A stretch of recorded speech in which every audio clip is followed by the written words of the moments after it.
YouTubeur, c'est vraiment un métier formidable. Premièrement parce que c'est le seul métier au monde où on peut se lever à 11 h et quand même toucher un salaire avec plus de 4 zéros. Mais aussi et surtout, c'est le seul métier qui permet à monsieur tout le monde d'obtenir la reconnaissance de milliers de personnes et de devenir une superstar des réseaux afin de pallier au manque affectif de leur paternel. Pour toutes ces raisons, beaucoup d'enfants de moins de 15 ans rêvent de devenir youtubeur, mais alors est-ce que c'est encore possible de percer en Big 2024? Les influenceurs déjà en place ne sont-ils pas tout simplement des gros chanceux? C'est ce qu'on va voir aujourd'hui. Pour comprendre comment on perce aujourd'hui, c'est important de comprendre le concept de plateforme de discovery. Mais alors qu'est-ce qu'une plateforme de discovery concrètement? Plateforme de découverte. J'ai rien compris, je parle pas français. Comme son nom l'indique, une plateforme de discovery, c'est un espace où on peut partager du contenu qui va être mis en avant de manière organique à une certaine audience, et ce, sans payer un centime. Ça peut paraître extrêmement simple et basique comme concept, et pourtant c'est important de constater qu'il y en a de moins en moins aujourd'hui. Twitter, depuis l'arrivée d'Elon Musk, c'est plus une plateforme de discovery, c'est très difficile de percer de manière organique. Facebook, c'est réservé aux dinosaures. Vine, ça n'existe plus. Et même Twitch aujourd'hui ne met plus en avant les streams des petites chaînes. Finalement, aujourd'hui, les meilleures plateformes de discovery qui restent, ça reste YouTube et TikTok, mais c'est deux types de contenus totalement différents. Et le plus gros problème, c'est que même sur ces plateformes de discovery, les algorithmes ont été optimisés de manière très fine afin de faire rester le spectateur le plus possible sur la plateforme, et ce, dans un unique but qui est très simple. Vous voulez agrandir la taille de votre péniche? Chez Maxi Péniche, nous améliorons vos habitations flottantes pour qu'elles soient plus grandes qu'un palace parisien à Wagram. Ça marche vraiment! Peu importe votre taille, que votre péniche soit ridiculement petite ou bien majestueuse, nous nous occupons d'apporter les matériaux de construction pour son agrandissement avec une extension garantie de 2 ans. Maxi Péniche.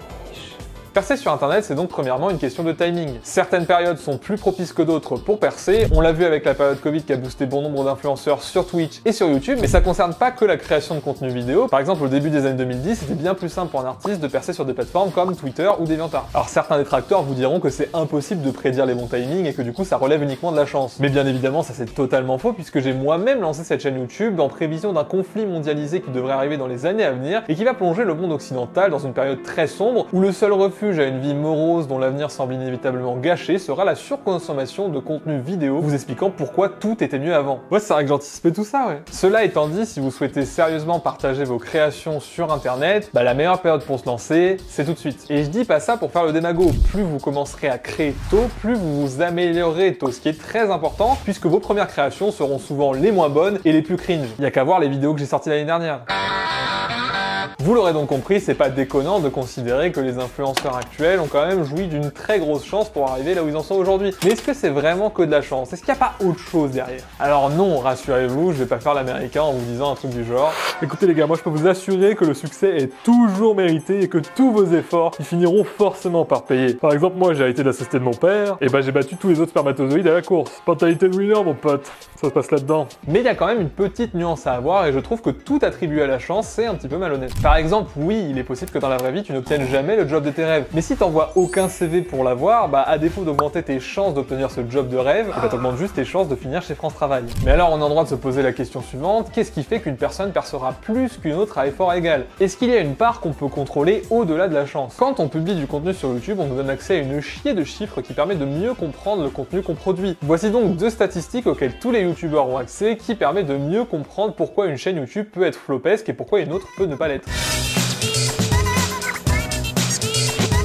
C'est l'une des stats les plus basiques et pourtant elle n'en demeure pas moins importante. La rétention de l'audience se présente sous la forme d'une petite courbe qui vous montre quel est le pourcentage de personnes qui regardent votre vidéo jusqu'au bout et à quel moment la plupart d'entre eux décident de se casser. Et ça c'est très important pour comprendre pourquoi les youtubeurs font certaines choses qu'ils font aujourd'hui. Premièrement, en prenant une de mes vidéos en référence, on peut observer une grosse chute de la rétention dès le début de la vidéo. Ça correspond aux personnes qui cliquent sur la vidéo et qui décident au bout de quelques secondes de ne pas la regarder. Je vous avoue que perso, j'ai jamais trop compris ces gens-là. Oh cool, une nouvelle vidéo du démonteur. Salut à tous, bienvenue. Oh la vidéo a chier.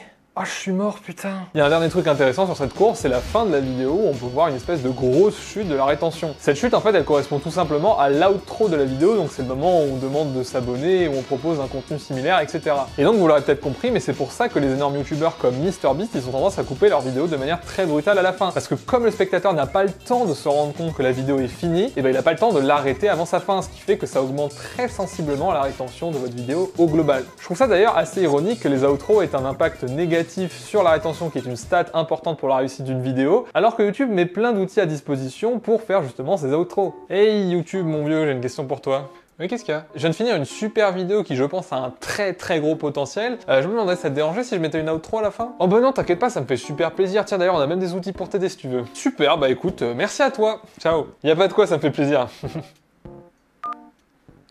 Oui, alors je crois que la rétention de sa vidéo va baisser de 0,34%. Du coup, dès que sa vidéo sort, vous me la plombez au bout d'un 4 secondes. Qu'est-ce qu'il y a? Non, j'ai rien dit, t'inquiète. Le taux de clic par impression est un pourcentage qui représente le nombre de personnes qui ont décidé de cliquer sur la vidéo lorsque celle-ci est apparue dans leur fil de recommandation YouTube. Ce taux de clic est donc entièrement défini par la miniature et le titre de chaque vidéo YouTube, puisque ce sont ces deux seuls éléments qui vont donner envie ou non aux gens de cliquer sur la vidéo. On comprend donc assez facilement pourquoi les miniatures sont devenues ce qu'elles sont aujourd'hui, et pourquoi j'ai mis des têtes de gens connus dans celle de cette vidéo. Parce qu'une miniature qui est stylée et belle, c'est pas forcément une miniature qui fait cliquer, et c'est pas forcément ce qui active les neurones de votre audience. Laissez-moi vous donner un exemple pour illustrer ce propos. Cyprien a récemment sorti un court-métrage sur l'intelligence artificielle, d'ailleurs il a mis un super like sur mon commentaire, on peut dire qu'on est presque pas bref. Dans son onglet communauté, il a proposé 2 miniatures à son audience pour que celle-ci donne son avis sur laquelle est la meilleure. Et bah les avis sont unanimes, tout le monde préfère la deuxième parce qu'elle est plus en phase avec le propos tenu dans la vidéo. Pourtant si on regarde bien encore aujourd'hui, la miniature c'est pas du tout la deuxième mais la première. Alors on a le droit de se poser la question, pourquoi ? Tout simplement parce que les visages de McFly, Carlito et Mastus sont bankable au même titre que les visages de Danny Boone et Cadmerade étaient bankable sur la fiche de bienvenue chez les ch'tis. Souvent en tant que spectateur, on aurait tendance à dire que c'est le contenu qui prime et non pas l'emballage. Malheureusement en termes de statistiques, ça se vérifie pas. Et c'est pour ça que les miniatures sont toutes optimisées sur YouTube et que MrBeast fait des tests avec 140 miniatures différentes. C'est pour faire en sorte que chaque vidéo soit le moins soumise possible à la chance. Attention quand même, c'est bien beau de combattre la chance et tout, mais ça veut pas dire qu'il faut faire des titres et des miniatures qui sont trompeurs, puisque ça risque de fortement baisser la rétention dont on parlait précédemment, et ça bien évidemment ça joue pas du tout en votre faveur. Alors lui, il a rien compris, hein. Regardez plutôt le titre de ma vidéo. Ce youtubeur pro-Israël protège les lobbies du tabac et Monsanto pour un best-of Valorant. Ça ne peut que marcher. Et finalement, c'est ça la réelle maîtrise qu'on a par rapport au succès d'une chaîne YouTube. C'est avant tout le contenu, le titre et la vidéo. Ça peut paraître extrêmement basique et pourtant être régulier en faisant des vidéos travaillées à chaque fois, c'est un premier pas que tous les influenceurs actuels ont fait un jour. Trop souvent, j'ai entendu des gens dire que ça sert à rien d'essayer de faire les choses bien en ce qui concerne la création sur internet, puisque de toute manière, ça relève uniquement de la chance et de rien d'autre. À titre personnel, ça m'a découragé pendant longtemps de créer des choses et sans doute que ça décourage encore plein d'autres gens aujourd'hui qui se disent que ça vaudra jamais la peine de tryhard ne serait-ce qu'un tout petit peu. Moi je trouve qu'à trop penser à la chance, on peut se mettre des limites nous-mêmes qui nous empêchent d'avancer dans les projets qui nous tiennent à cœur. Et je vous invite vraiment à combattre ça. Moi mon rêve c'est de créer des jeux vidéo. Fais-le, tu as toutes tes chances toi aussi. Moi j'aimerais bien devenir youtubeur plus tard. Si d'autres l'ont fait, pourquoi pas toi? Et moi je voudrais partager mon art sur internet. Fonce, il est l'heure de créer ta propre chance. Moi je veux devenir agent immobilier ainsi que propriétaire pour vampiriser le budget des Français précaires. Écoute ton cœur et vas-y. Ces cautions étudiantes ne vont pas se faire voler toutes seules. La conclusion qu'on peut tirer de tout ça, c'est que percer sur YouTube et de manière plus large sur internet, c'est à la fois de la chance et à la fois c'est pas que ça.